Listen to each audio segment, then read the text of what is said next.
The broadcast is now starting. All attendees are in listen-only mode.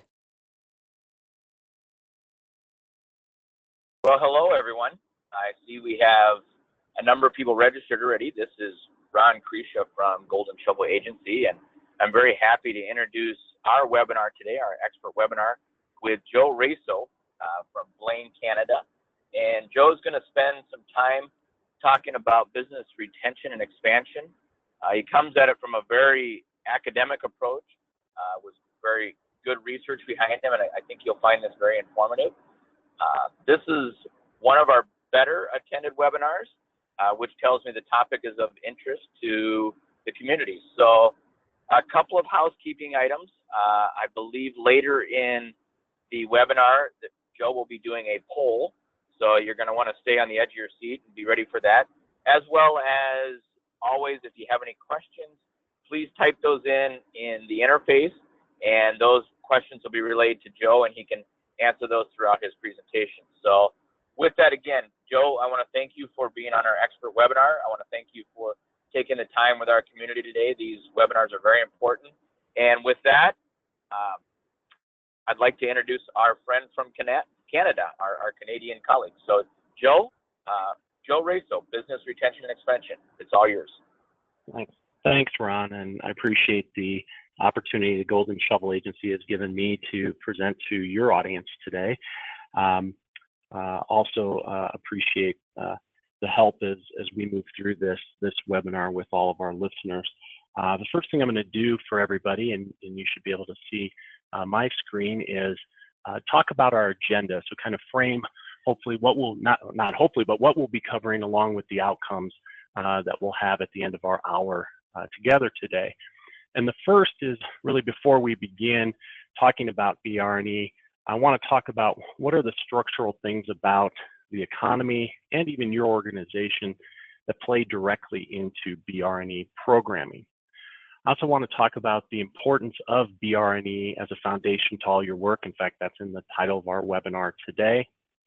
And then a BR&E program for the sake of a program may not be of much value to you. So I'll talk about the components of a solid program, both from the short and long term. So it's not just having a program, but it's having a very structured, and Ron mentioned some academic background to our work, and we definitely have that, but I'll also talk about my practical experience in the industry here in a minute or two.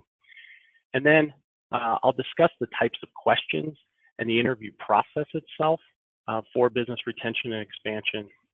And finally, I'll discuss the components, or what I call the broad thinking, I think you should be taking into consideration as you look to tell your story. And throughout each one of these sections, we'll have a poll question for the audience to answer. Again, as Ron said, keep you engaged in this, but don't let that stop you from using the question or chat box in the GoToMeeting control or GoToWebinar control panel to ask me questions along the way that I might answer as we're going forward through this, or definitely at the end when we have more time for Q&A.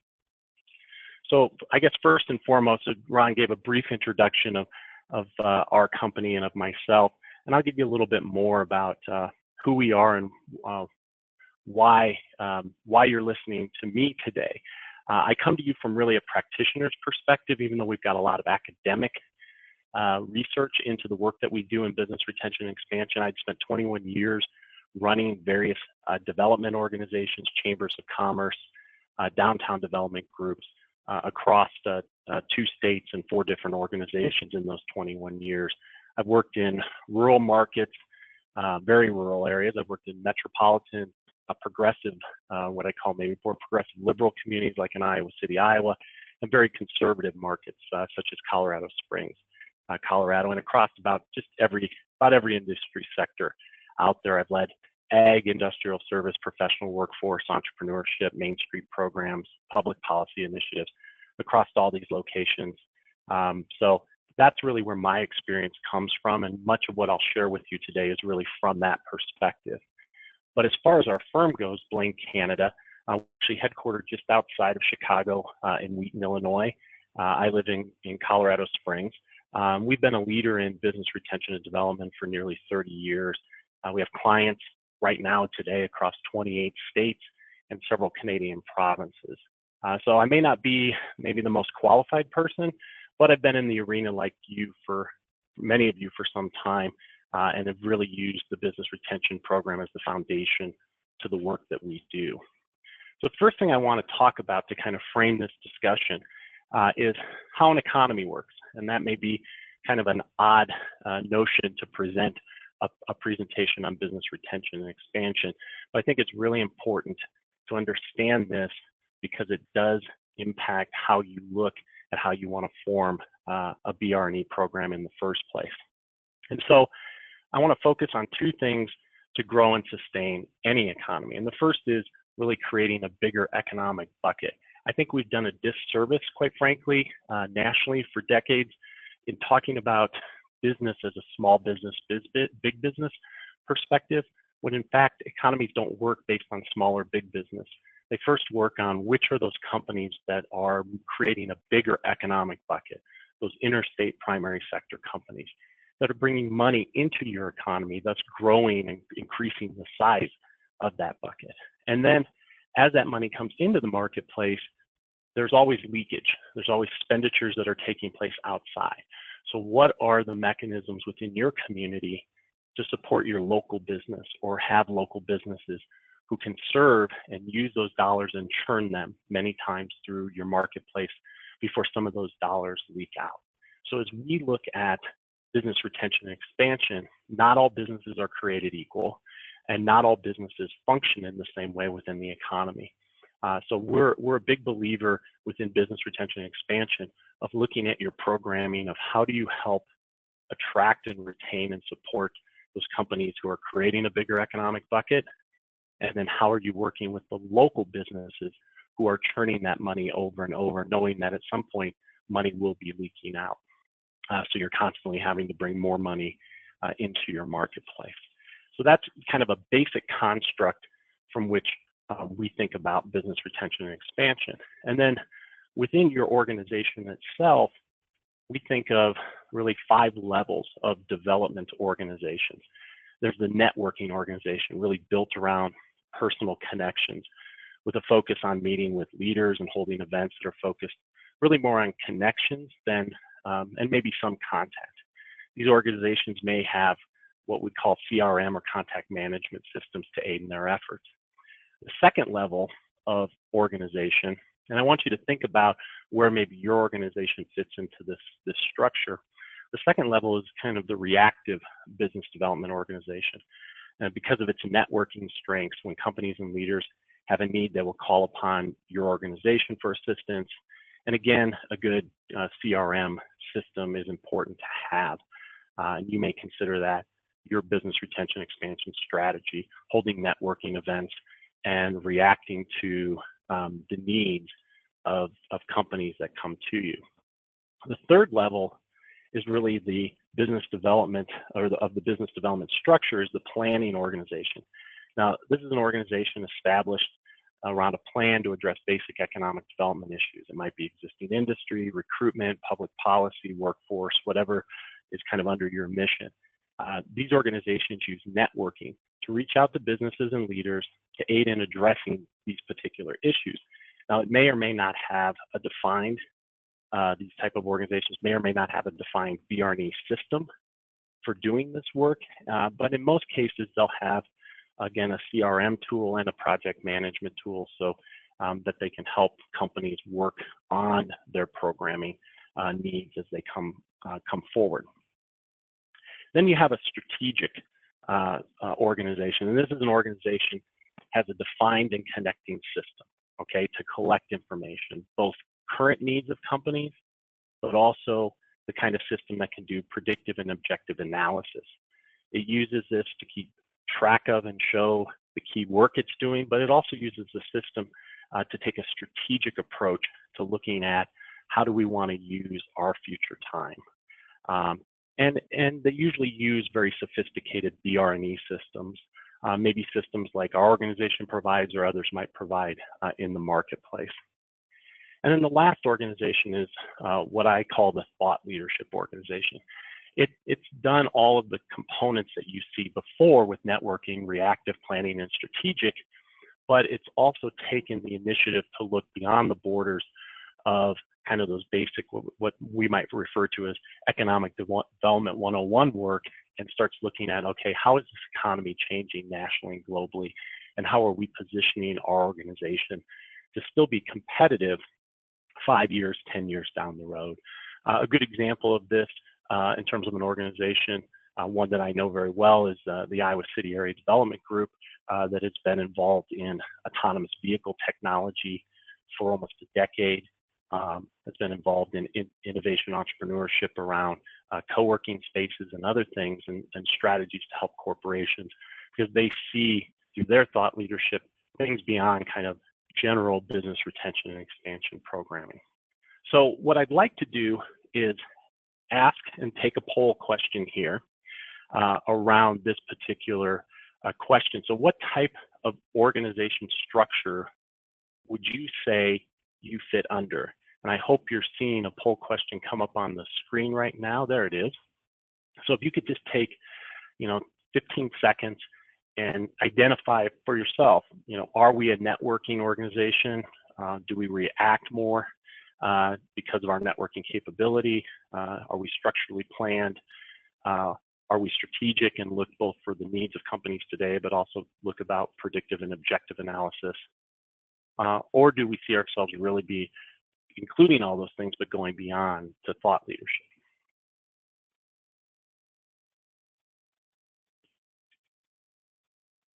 Now, helping us with Golden Shovel Agency is Victor.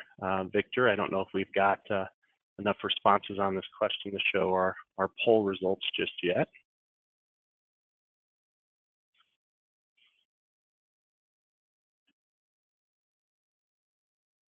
Not seeing them on the screen. Maybe there we go.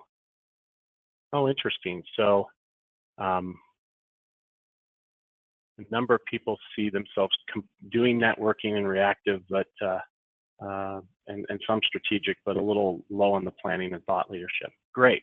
Well, that was the first of several polls that we'll run for our group today. And now you can see how others responded to that specific question. I'll go back here to opening up the PowerPoint.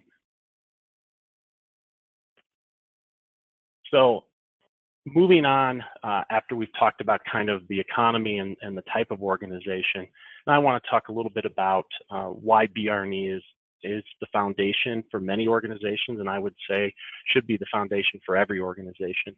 I had the opportunity when I was running a development group to do a visit with a financial services company in Boston. I was talking about my market, and the CEO stopped me and she said, "Hey, Joe, in God we trust, everybody else needs to provide data. So you can talk about your great workforce and your wonderful climate and all these other things, but until you give me raw data about why I should consider locating in your market, I may not have much of an interest here." And so when we think about how we do our jobs in economic development, especially BRE, one of the things we should be mindful of is growth. Where does growth come from?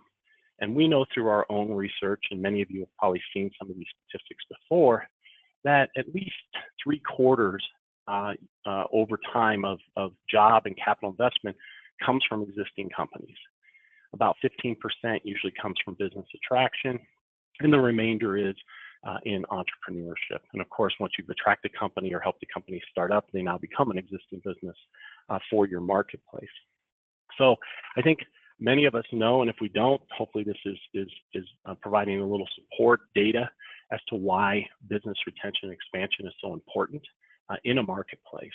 Interestingly enough, when we start looking at our data from our clients, we also start to see that if you're a rural market, if you're a non-metropolitan community, you could be seeing upwards of 90% of your growth being the work you do with your existing businesses. And just a few years ago, McKinsey, about a $30 billion consulting firm, did some research over the span of the last Great Recession and found that only 2% of new job growth in the country came from recruitment efforts. The rest of it was either entrepreneurial or existing industry efforts. So I think the importance of numbers like this is to understand that no one's going to, and if you can predict when the next recession is going to happen, you're in the wrong business. Get yourself into something you can make some real money. But if you don't know when that next recession is going to come, and you're not working with your existing companies, and the economy takes a turn, what's that going to mean for the growth of your marketplace and the stability of your marketplace? Now, specific to business retention and expansion, and the title of our webinar being kind of the foundation to all the stuff that organizations do, I'll just share with you a few of the things that I've experienced over the years and why I took this so seriously when I was running various organizations. First, and this might seem obvious, immediate opportunities. Getting out and talking to your companies, regardless of the structure of your business retention expansion program, is pretty critical, so that if they have a need that is in the near future that would help add jobs, capital investment, new space, you're going to see that with a BR&E program. If you're not talking to them, that just doesn't happen. And I also think it's really important to recognize the importance of, they may not be looking to expand today, but you need to have a relationship with them to help them along the way. So assisting their issues, even if those issues aren't tied to your metrics right now, the jobs, capital investment, square footage, number of projects, having a sound BR&E program, and one that allows you to connect to your partners in a meaningful way so the work can get done, is pretty critically important. So if you in your organization today don't have a system that allows you to track your work, so to speak, and that of your partners, that's something you would want to look into, because we don't have project opportunities all the time, but we do have companies all the time who are needing assistance. I think another big area of why BR&E should be the foundation of your work is it can drive public policy. So instead of, like in the markets I ran, it was never Joe's opinion of an issue. It was always the aggregation of the information we collected from our companies that helped drive our various public policy decisions, whether it was to build a certified shovel-ready site program, to assist our airport commission, or in Colorado Springs, when I was running the regional chamber and economic development group, putting public policy together to support the defense industry in our market, and look at state legislation. Again, data was king in that, and the only way you're going to get that is to have a solid BR&E program that allows you to aggregate the responses and the needs from not just one company, but from many companies. I also think, and this sometimes gets overlooked when we think about BR&E, and why, again, I think of it as a foundation, is because it helps support all other areas, even recruitment. With a good BR&E program, you can learn a lot and get a lot of good data to share and start to market it internally and especially externally to the companies you want to bring into the marketplace. So with the right program, you can do all of those things. And lastly, and this is, I think, one of the maybe most overlooked aspects of a strong BR&E program, and I'll talk a little bit about this more later, is the predictive and analytical approach if you have the right program. How can you, through your interviews with your company, start to decide where you want to spend your time and resources, and to do it in a very strategic way? So I have another two quick questions for you based on thinking about BR&E as the foundation. And the first is going to pop up here. It's, what percentage of your organization budget is dedicated to business retention and expansion? So when you look about your staffing and your program budget overall, if you know what that is, please answer this. I'd be very interested to see how much time and energy and resources you're all putting into BR&E.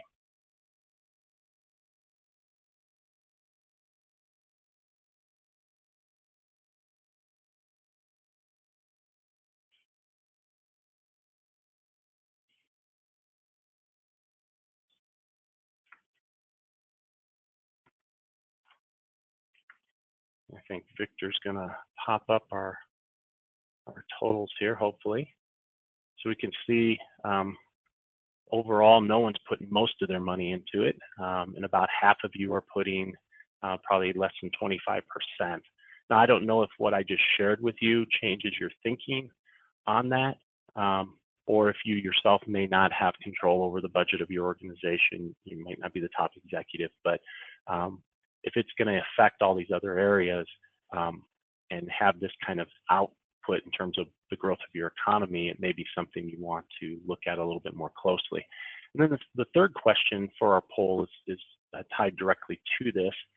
And that question is how many staff does your organization have devoted to business retention expansion? Maybe not it's their only job, but they are spending time doing outreach for BRNE purposes.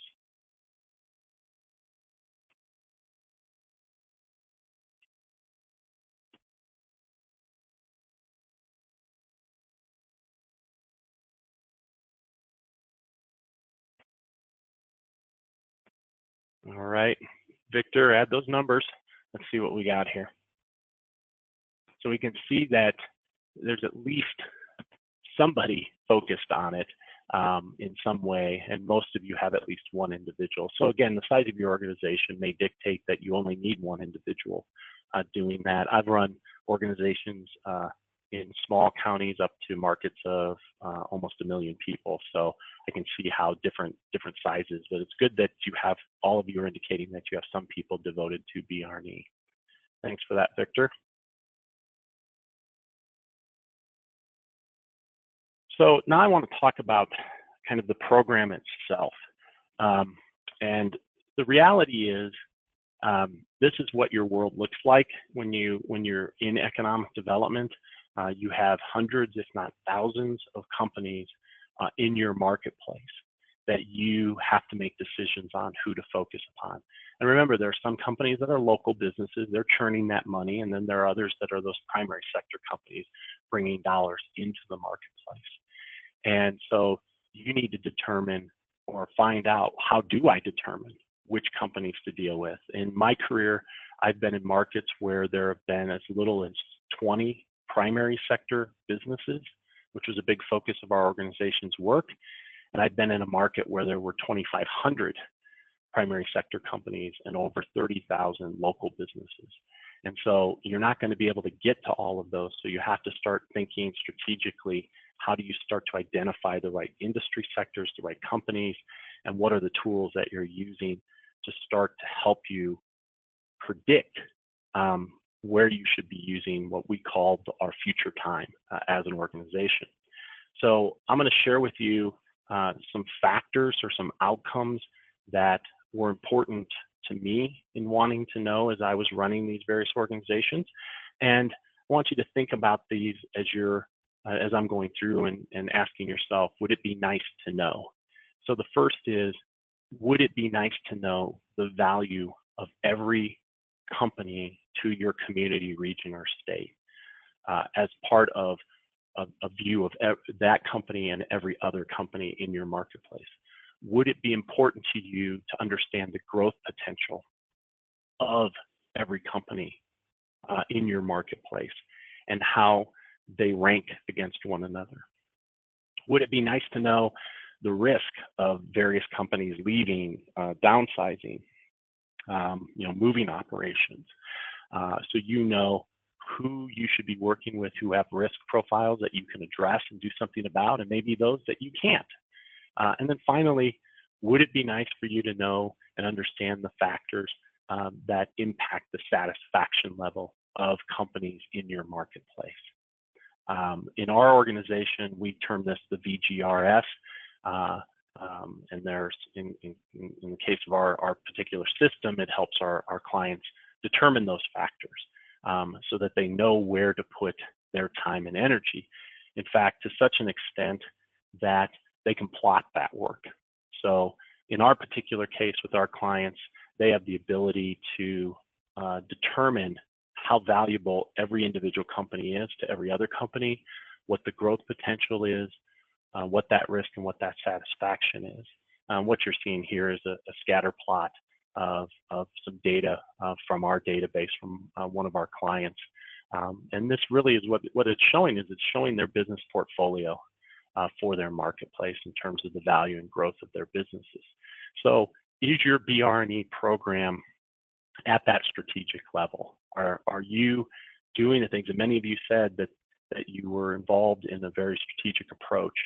So whatever tools you're using, and if you're not doing this, it's something to think about, is if I want to use my time down the road strategically and predictively, and not to what I call squeaky wheels, the typewriter manufacturer who thinks that industry's coming back and knows the mayor and wants you to help him or her with all their issues. And you're spending time on things that might take you away from higher value, higher growth companies within your marketplace. And it's not just about that future. It's not just about with your business retention expansion, about doing an interview and collecting data and putting it into a system so you can do that type of analysis. It's also about showing your work, what I call the OPMs, the other people's money. Those are your investors, and they want certain returns. And a lot of times they just want to know and show you, or have you prove to them that you're doing the work you need to do. This happens to be a screenshot from a report that our system produces that helps our clients to manage issues that come up. Remember, one of those areas that I talked about was, how do you assist your companies with their day-to-day issues that they have? It might not be a big project. It might be just, you need to connect me on an issue with the utilities, or a regulatory issue with the city, or a streetlight issue, whatever it might be. And I'm betting that most of your business day in and day out is on those types of things. And that's part of your BR&E program. How are you showing that work? Are you able to show it? Are you able to show the prioritization? Are you able to show yourself and your board and leadership and investors the issues that companies are bringing up? And lastly, are you able to, with your partners, show how your entire network, because most economic development organizations aren't dealing with utility issues directly, or with county issues, or state, or workforce issues. They have partners. So is your system developed in a way that it can refer those issues and track them and report them? So you are kind of at the lead facilitating this. So these are things that, when you think about your BR&E program, I would say, be able to show your work today, and then be able to use tools to gather strategic data that helps you predict and be objective about how you use your future time, so that you can grow a stronger business portfolio. It's not about helping just one company, it's about strengthening your entire economy.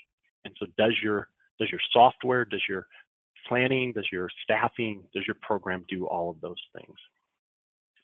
Now, I want to throw up another quick polling question for all of you, and it deals with what I just covered, and that is, does your BR&E program address immediate company needs that you can track and report? And does it also give you the ability to provide predictive and objective analytics for future decision making?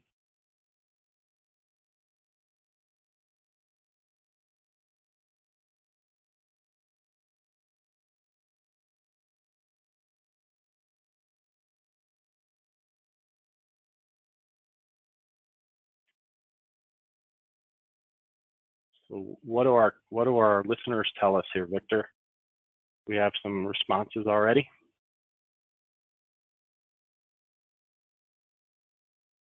Okay, so a little over a third know for certain that you can do both, and it looks like about 2/3 are either they know for sure they can't, or they're not quite certain. So I guess my advice on this would be, again, if you're in control of your organization, in a position of influence, that you can make these decisions, start thinking about that. If you have bosses and other people within your organization, this may be a conversation you want to have and say, are there solutions that allow us to do both of these things? Because if BR&E is driving the economy, having programs that help you with your day-to-day and your long-term work with your companies and your marketplaces is hugely important. Okay, now we're going to go on to our fourth section, and that is really talking about the interview itself, the questions that surveys should have, and not all questions are equal, but it all starts here. And I think this is one of the things I found most interesting. I've been with Blaine Canada now for 1.5 years after running organizations for 20 some years. And I find it interesting that people talk about, like, well, I just don't have time to go out and talk to my executives. I'm too busy with other things. And yet, at the end of the day, nothing's going to change in terms of the things we've been talking about until you take the initiative to go out and have those conversations. And those conversations could be very much networking, as I was saying, and kind of open-ended, or they could be very structured, or a combination of both. Now, our belief is that questions matter, and they matter a lot. In fact, when our company was originally formed in terms of around business retention expansion strategy almost 20 years ago, we reviewed over 1,400 various BR&E questions that were being asked around the nation to determine which were the most important questions to get to a combination of both business intelligence and kind of local community understanding. And these are the areas, these aren't the questions, but these are kind of the areas of focus that in our case, we use with our clients to help them gather this business intelligence. And if you think about it, and you look at this list, the company's product, the markets it serves, the industry it's in, its management, and its technology, in many cases has very little to do with your market. Because if they're a primary sector company, not a local business, but a primary sector company, all those things that they're dealing with are really outside of the borders of probably even your state, and in some cases even the country, in terms of where they're selling their product, what markets they're selling into, what their product development looks like, what direction their industry is moving. I mean, look at the automotive industry and how that's rapidly changing because of autonomous vehicles that didn't even really start within the automotive industry. You know, the management, where it's located. So those first five, most of the questions and responses you'll get have nothing to do with their opinion of your community and your marketplace. Workforce and community services obviously do, but understanding their industry and then putting the right policies in place can help in those first five areas. And of course, your workforce strategies and how your various community partners provide services to them are all really important. So it's not just any question. It's not just, I'm going to create a BR&E program and I'm going to ask my 3 neighboring economic development groups what they do and can you send me your questions? That's for us not the approach that we have ever recommended, because we want to make sure that at the end of the day, you're understanding the sector from a logical and intelligent standpoint, and also understanding their opinion of your place as a place to do business. In fact, even some questions require follow-up questions. Here's an example of information from our database back a few years ago, where one of the questions that's in our survey tool that our clients use asked if that company is having specific recruitment problems. And in this database poll, 33% of those companies responded that they were having challenges with skilled production labor. Now, that fact alone, if you just went on that, you'd be calling in all the troops. We're going to lose all these companies if we don't address the ability to recruit people with skilled production labor. But when you follow that up with additional questions, such as, are there barriers to growth? Are there significant barriers to you growing in this market? So now instead of 33% of the companies that say they have a challenge with skilled production labor, when it comes to a real barrier, that drops to below 5%. And then when you ask the question, are there reasons, hard reasons why you would not expand here or why you might leave, that factor goes down to less than 2%.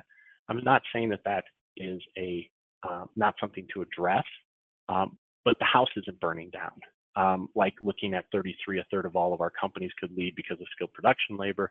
This is the importance of why questions matter, because you want to get down to the core of the reason why companies make decisions and then start to work on those instead of starting to work on issues that may not be as important when it comes right down to reasons for them staying or leaving in your marketplace.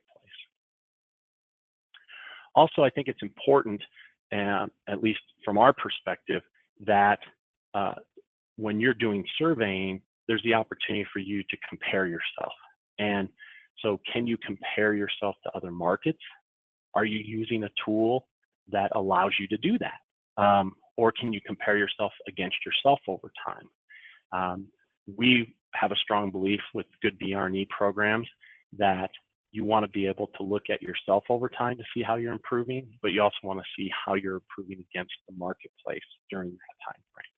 So you might be at a 50% plans to expand, and at the same time at a bigger regional level they're at 70%, or at a national level they're at 60%.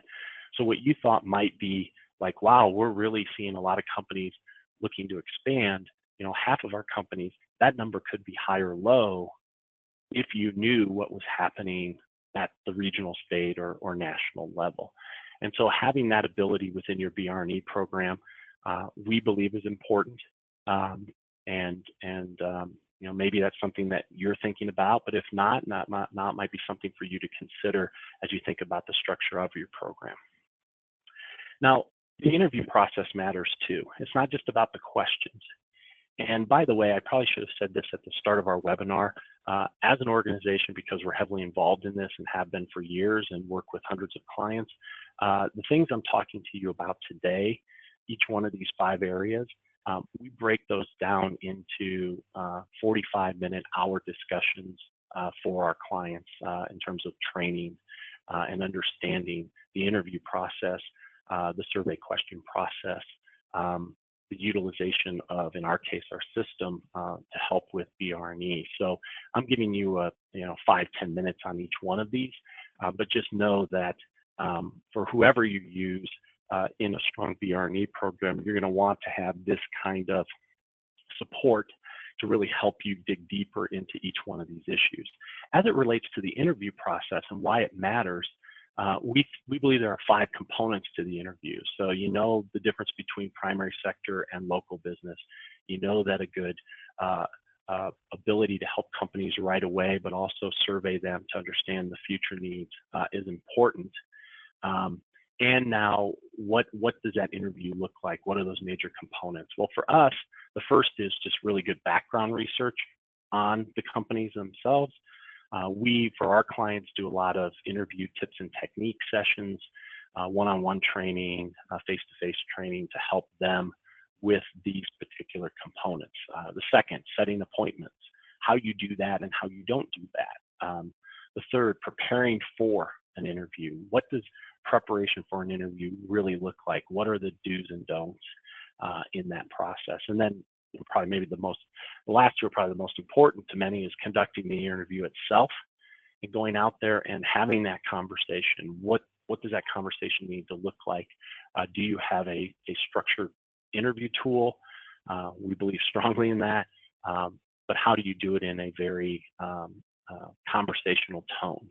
And then lastly, it's that post-interview follow-up. None of this matters if you don't have a good follow-up to address their immediate and specific needs and a predictive, objective way to understand the market as a whole, to drive your workforce, public policy, and other strategies. So if you're thinking about your BRE program, it's important to think about it in our belief in these ways and not cheat any of them, because doing any of them kind of halfway is going to make it harder for you to have a successful program. And this doesn't matter whether this is tied to you as staff doing a program or you're looking to do it with a group of volunteers, board members. We've done dozens of trainings with both types of groups, but the process is the same and it matters to all parties. All right, so I'm going to have one last poll question for you here real quick, and that is, do you have a structured interview program? Yes or no? Pretty simple.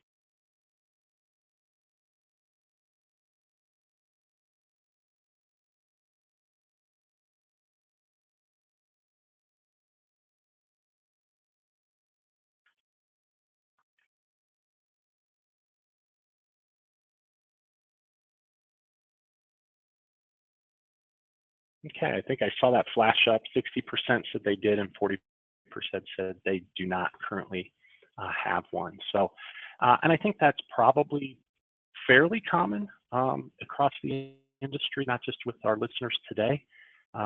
So I I hope that what we've covered thus far, and we've just got one more section to cover here, but I hope what we covered thus far gives you an idea of maybe the value of having a structured interview program as an organization. And by the way, I say this again, I talked a little bit about my background.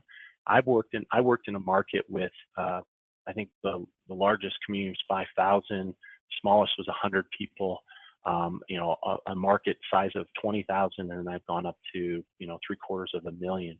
So having a structured BRE program, it has nothing to do with the size of your marketplace. Okay, it's like talking about big business, small business, when in reality it's, do you bring money into the economy or do you churn it? So don't think that, oh, this isn't for me because I'm a small market. It might be even more important for you based on the statistics I showed earlier about BRE programs and how they help smaller markets grow versus maybe larger markets. So the last section I want to talk about today is, how to tell your story. If you've got a BRE program, whether it's structured or not, the question will always come up is, all right, how do I take the information I'm getting from my companies, whether it's me being reactive with phone calls, people calling me, or me having a very strategic plan for this.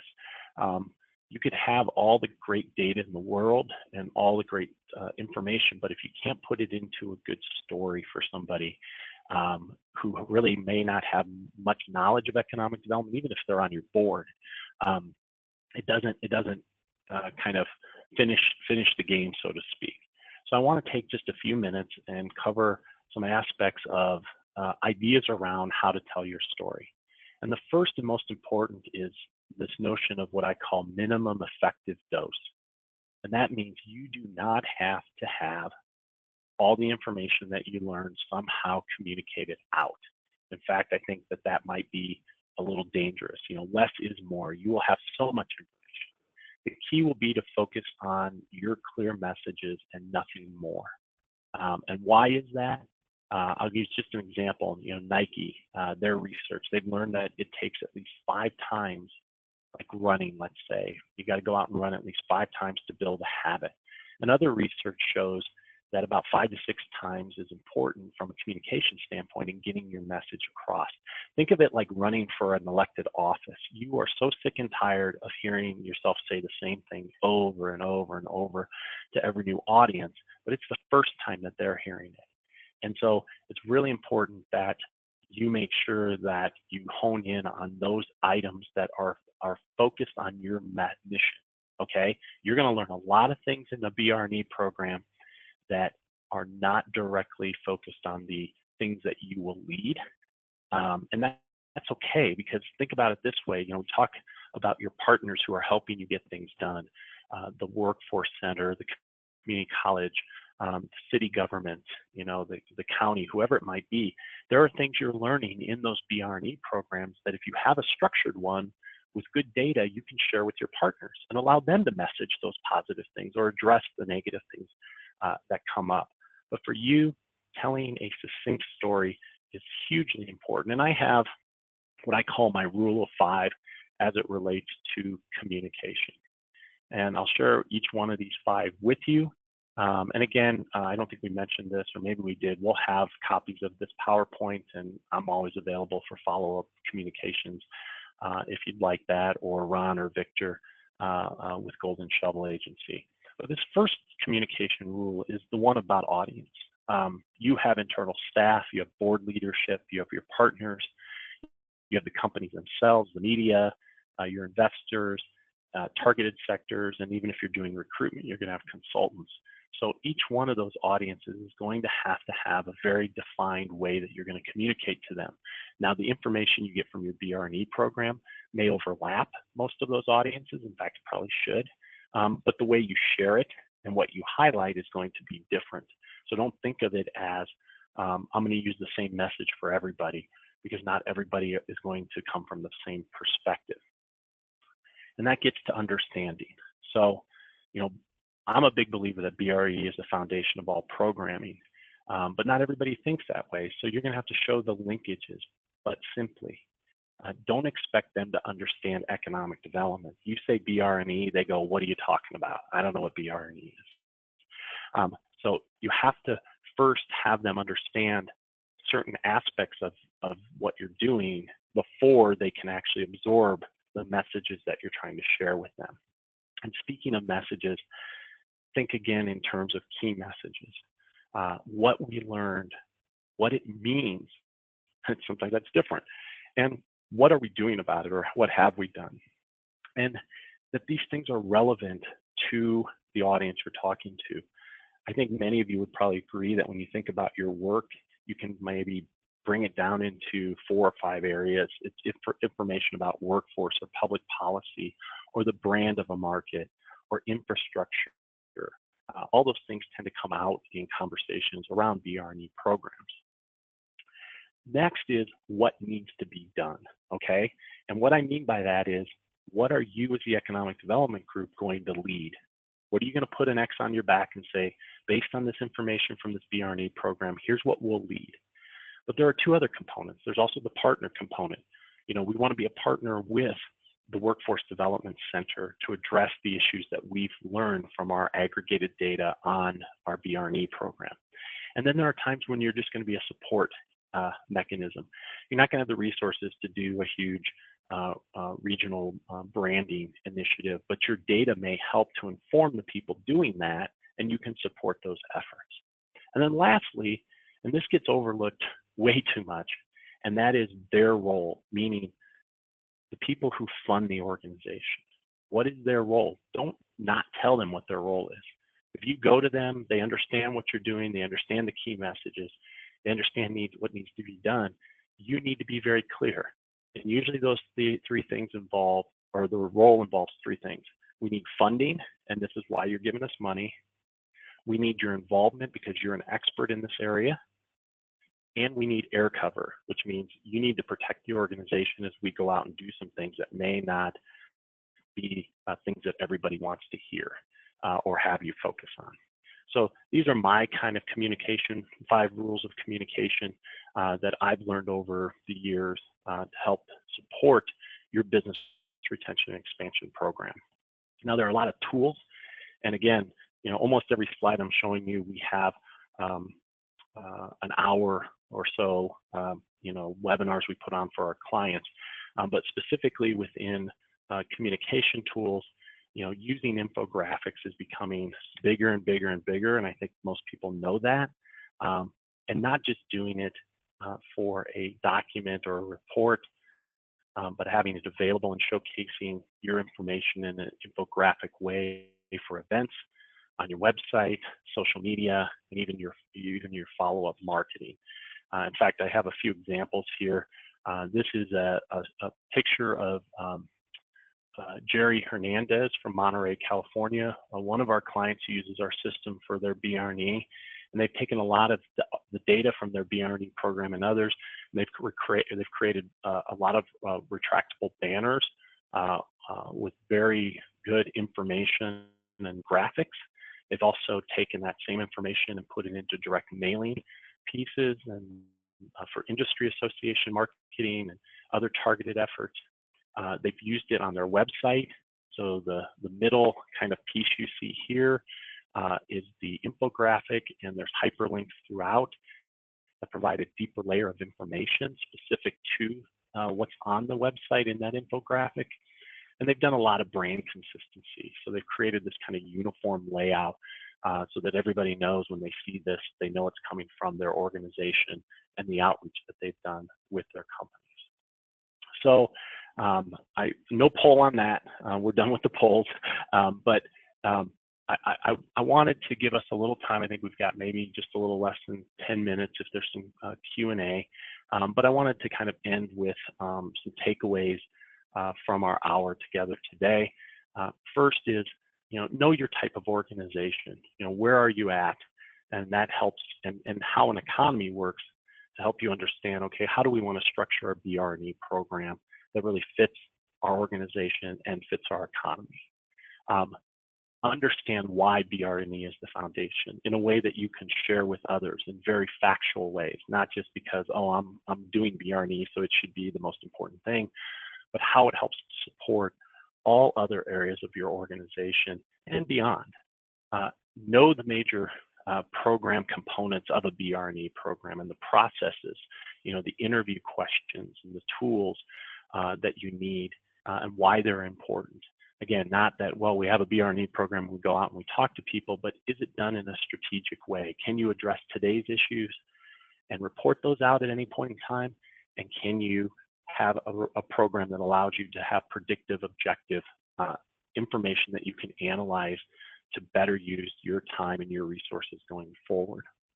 And then lastly, again, how to tell your story. If these other three components are done very well and you're not getting the information out there, people don't know.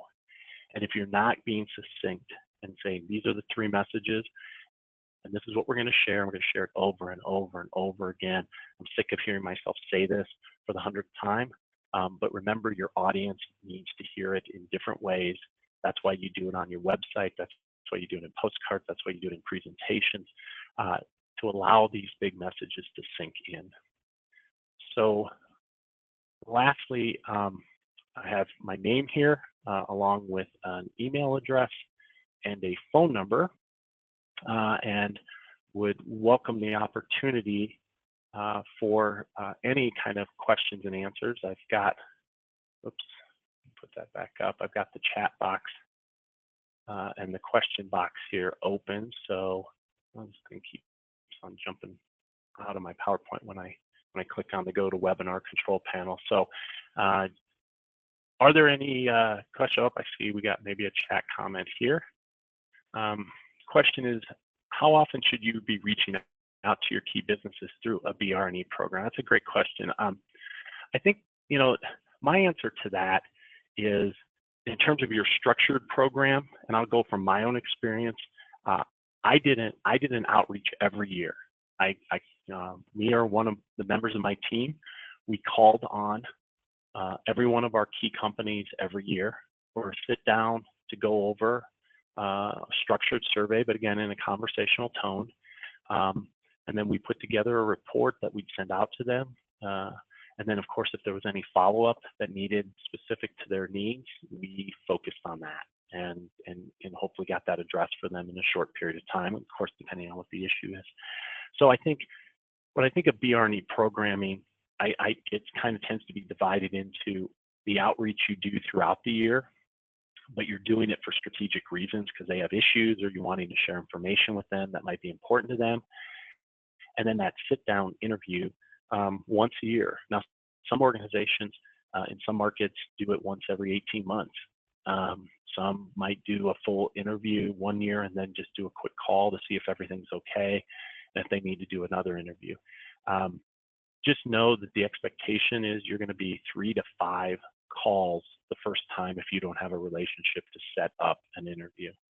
And then after that, if you're providing good follow-up, you will, they'll respond much more quickly. Another question: do you have a list of good questions you could provide? This is kind of like the secret sauce type of thing. As a company, our product and our survey tool is used by hundreds of clients, and our questions are very specifically developed in that survey tool. I can certainly share back with the Golden Shovel Agency some questions that we utilize as part of outreach, but maybe in each of those key sectors, those 7 areas that I pointed out. So to answer that question, we can provide some questions. We're probably not going to provide all that we do, meaning like just here's the survey that's used. But also the key to this, in addition to having the right survey questions, is having the right system that can do the analysis of those questions and can be done in a very quick way. Whoops, looks like my screen is trying to do a save here. I'm going to cancel that out. Sorry, folks. There we go. Okay, another question. If you cannot meet with the CEO, what positions in the company are still effective for a full interview? To me, you really need to push for a decision maker within the company. That's going to be key, is getting somebody who is making decisions or reports up to the parent company wherever they're located. And it just part of this depends too on what you're going after. For us as a company, besides having survey tools focused for primary sector companies and then local businesses, we also have a tool that we call Talent that's directed to human resource executives. So we have a lot of clients who are really interested in workforce and talent, and a lot of times the information that's asked of the CEO, which we do through our survey tool, ask workforce questions of the CEO, but sometimes the depth and knowledge that they have isn't quite what the human resource executive has, obviously. So we've realized the importance of having a survey tool that goes to CEOs and one that goes to HR executives. But to get specific to your question, it's work to get to the CEO, work to get to the decision maker in the organization. Having a survey answered by somebody who isn't that person won't quite give you everything you need for the analysis that you're going to do with your BRNE program. Any other questions from our audience? We have just a few more minutes here. Okay, so we're not seeing any other questions at this time. I think maybe lastly, I'll just say, one is thank you for taking the time to be on the webinar today. Thank Ron and Victor with Golden Shovel Agency. And please know that you can reach out to me at any time, email, phone, if you have follow-up questions related to our business and what we do for clients as it relates to business retention expansion.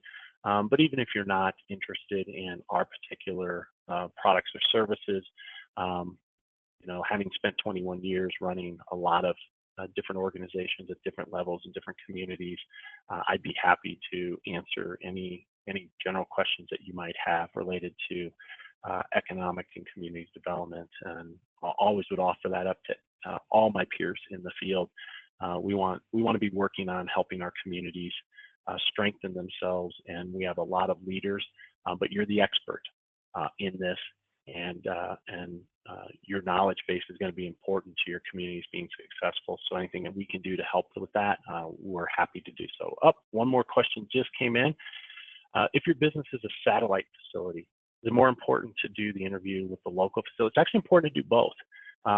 You want to interview the local head, and in many cases, and I did this throughout my career, we did travel to markets where we had headquarter companies that had branches in our market. And so we always met with the local person, did our interviews, followed up, all of that, and then we asked him or her, hey, I'm in Iowa City, we have Procter & Gamble. Procter & Gamble's headquartered in Cincinnati. We're heading to Cincinnati. We're visiting with some companies from a recruitment standpoint, some consultants, but we also want to see P&G. Who are the people we should visit with? Because that's a great question in the sense that the decisions on that plant ultimately come down to the people in Cincinnati, not the people in Iowa City as it relates to Procter & Gamble. So having that relationship with both is critical. And if your organization doesn't have the size or budget to do all of that travel, partner with your state. Because if your state agency and their staff are out doing those visits, they may be visiting some of those companies, and you're going to want to know, and you're going to want to share the information from your BRNE program.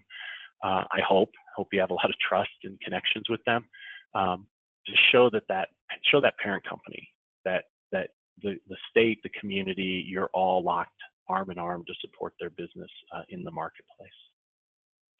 All right, we are at the top of the hour, and so let me see what it is.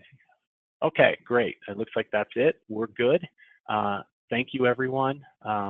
Enjoy the rest of your week, and never hesitate to reach out to myself and or your friends with Golden Shovel Agency. Take care, everyone.